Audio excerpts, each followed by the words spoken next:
प्रधानमंत्री नरेंद्र मोदी एक बहुत बड़ा फैसला करने वाले हैं और यह फैसला किसी भी वक्त हो सकता है। प्रधानमंत्री मोदी ने अपने 4 मंत्रियों से सलाह मशवरा कर लिया है। बस थोड़ी देर पहले प्रधानमंत्री आवास पर सीसीएस मतलब कैबिनेट कमेटी ऑन सिक्योरिटी की बैठक खत्म हुई है और करीब 1.5 घंटे तक चली इस बेहद इंपॉर्टेंट बैठक में दिल्ली के बम धमाके पर चर्चा की गई।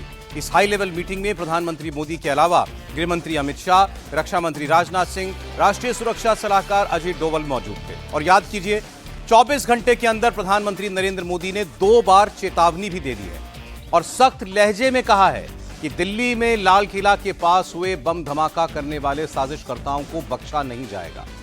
प्रधानमंत्री ने सीसीएस की मीटिंग में क्या बात की, सबसे पहले हम चलते हैं इंडिया टीवी के पॉलिटिकल एडिटर देवेंद्र पराशर के पास। उनके पास क्या और इंफॉर्मेशन है इस बेहद अहम मीटिंग के बारे में। देवेंद्र।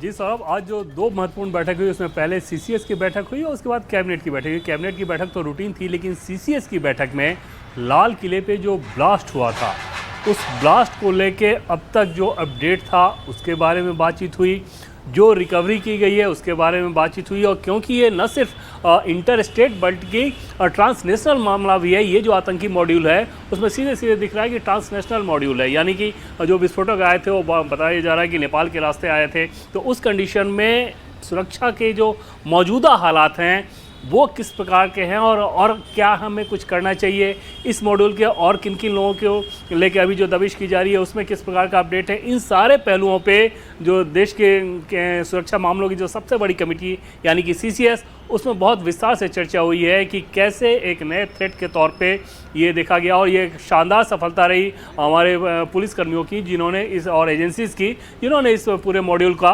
पर्दाफाश किया है। लेकिन आगे क्या कुछ किया जाना है इस बात को लेकर बहुत विस्तार से सीसीएस की बैठक में चर्चा हुई है। सौरभ जी, देवेंद्र, देखिए, लोगों के मन में ये सवाल ज़रूर होगा कि इसके बाद भारत अभी जो है, क्योंकि जांच एनआईए की सुपुर्द कर दी गई है और आपने बिल्कुल ठीक कहा, बहुत सारी एजेंसीज इसमें इनपुट्स जो हैं वो अपने अपने दे रही होंगी, तो अभी पहले इस जांच के निष्कर्ष तक पहुंच जाने में कुछ जो वक्त लगेगा उसका इंतजार किया जाएगा, या अगर कोई कार्रवाई करनी है, लोग सीधा पाकिस्तान से जोड़ करके सोचते हैं, तो उसके बारे में सीधे चर्चा होगी?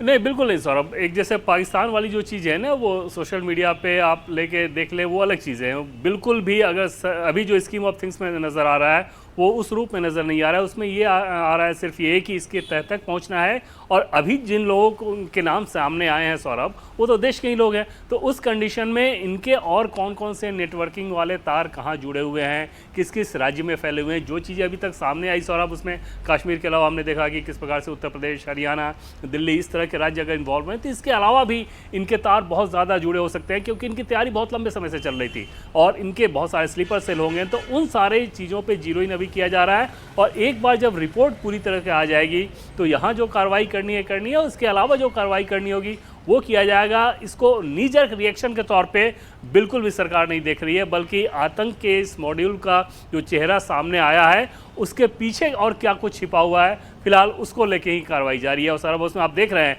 कि कश्मीर से लेकर हर जगह तक किस प्रकार से लगातार रेड मारे जा रहे हैं, गिरफ्तारियां की जा रही हैं, लोगों को डिटेन किया जा रहा है, और ताकि उनसे और ज़्यादा पूछताछ करके इस पूरे मॉड्यूल का पर्दाफाश किया जा सके। जी देवेंद्र, बहुत शुक्रिया।